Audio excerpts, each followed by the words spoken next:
Hi అండి. ఈరోజు మనం చికెన్ పలావ్ గురించి తెలుసుకుందాం. ఇవి ఇంట్లో ఉండే రైస్తోనే ప్రిపేర్ చేసుకోవచ్చు. ముందుగా ఒక ప్యాన్ పెట్టుకొని అందులో ఒక గ్లాస్ ఆయిల్ వేసుకొని సన్నగా కట్ చేసుకున్న ఉల్లిపాయలను బాగా వేగించుకుందాం. ఇవి బాగా వేగనివ్వాలి.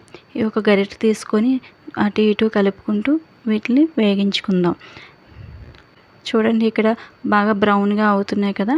ఇవి ఇంకా కొంచెం బ్రౌన్గా అయిన తర్వాత మనం ఒక ప్లేట్లోకి తీసుకుందాం. ఇప్పుడు చికెన్ బాగా కడిగి పెట్టుకొని ఇందులో కావాల్సిన ఇంగ్రీడియంట్స్ అన్నీ వేసుకుందాం. అల్లం వెల్లుల్లి పేస్ట్ 2 స్పూన్స్, మసాలా 2 స్పూన్స్, కారం అండ్ బ్రౌన్ ఆనియన్స్, పచ్చిమిర్చి, కొత్తిమీర, పెరుగు. నెక్స్ట్ ఇందులోకి సాల్ట్ కూడా మనం తగినంత తీసుకోవాలి. తర్వాత ఒక స్పూన్ ఆయిల్ కూడా దీంట్లో వేసుకోవాలి. నెక్స్ట్ ఒక నిమ్మకాయలో సగం ఇందులోకి మనం పిండుకోవాలి. నెక్స్ట్ దీన్ని బాగా చికెన్ని బాగా కలుపుకొని దీన్ని 1 అవర్ పాటు దీన్ని మ్యాగ్నేట్ చేసుకోవాలి.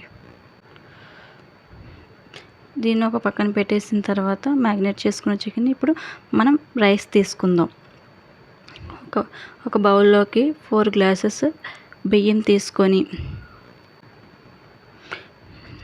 వీటిని బాగా వాష్ చేసుకొని ఒక పక్కన పెట్టుకుందాం. ఇప్పుడు బిర్యానీలో కావాల్సిన స్పైసెస్. ఇప్పుడు మనం బిర్యానీ గిన్నె పెట్టుకొని అందులో తగినంత ఆయిల్ వేసుకుందాం.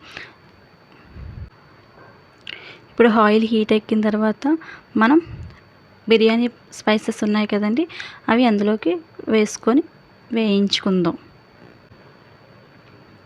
బాగా వేగిన తర్వాత ఇందులోకి మనం మ్యాగ్నేట్ చేసి పెట్టుకున్న చికెన్ ఉంది కదా, ఆ చికెన్ ఇందులో వేసుకోవాలి. చికెన్ మొత్తం వేసుకున్న తర్వాత ఈ చికెన్ని మనం ఒక గరిటె తీసుకొని అటు ఇటు కలుపుకుందాం. అటు ఇటు కలిపిన తర్వాత దీన్ని కాసేపు బాగా ఉడకనిచ్చి మనం మూత పెట్టి ఉడకనిద్దాం. ఇప్పుడు మనం హాఫ్ అన్ అవర్ ముందు కడిగి పెట్టుకున్న బియ్యం ఉన్నాయి కదండి, ఇందులో ఒక పెద్ద సైజు టమాటాని చికెన్లోకి మనం వేసుకొని బాగా ఉడకనిస్తాం. ఒక 5 మినిట్స్ ఉడికితే సరిపోతుంది. ఇందులో మనం ఇప్పుడు చూసాం కదా అంత వాటర్ ఉంటే సరిపోతుంది. ఈ మాత్రం వాటర్ ఉండాలి. అందులోకి మనం హాఫ్ అన్ అవర్ ముందు కడిగి పెట్టుకున్న రైస్ ఉంది కదా, అది మనం చికెన్లో వేసుకుందాం. వేసుకున్న తర్వాత మొత్తం రైస్ని వేసుకున్న తర్వాత దీన్ని అటు ఇటు కలుపుకుందాం. ఇప్పుడు మనం ఎన్ని గ్లాసెస్ అయితే రైస్ తీసుకున్నాం, ఇప్పుడు 4 గ్లాసెస్ రైస్ తీసుకున్నాం కదా, కాబట్టి దానికి మనం ముందుగా హాఫ్ అన్ అవర్ ముందు రైస్ నానబెట్టుకున్నాం కాబట్టి ఇందులోకి ఒక 7 గ్లాసెస్ వాటర్ తీసుకుంటే సరిపోతుంది. మనం ఇప్పుడు ఇందులో కొంచెం బ్రౌన్ ఆనియన్స్ అనేవి వేసుకుందాం. మీకు ఇందులో సాల్ట్ సరిపోకపోతే వాటర్లో ఉన్నప్పుడు వేసుకొని చూసుకోవచ్చు. నెక్స్ట్ ఇది ఉడికిందా లేదా అనేది మధ్య మధ్యలో కలుపుకుంటూ చూసుకోవాలి. దీని మీద ఒక బరువైన ఒక రాయి పెట్టుకొని ఉంచుకుందాం. నెక్స్ట్ ఉడికిందా లేదా అనేది ఒకసారి చెక్ చేసుకుందాం. చూడండి ఇప్పుడు ఎలా ఉడికిందనేది.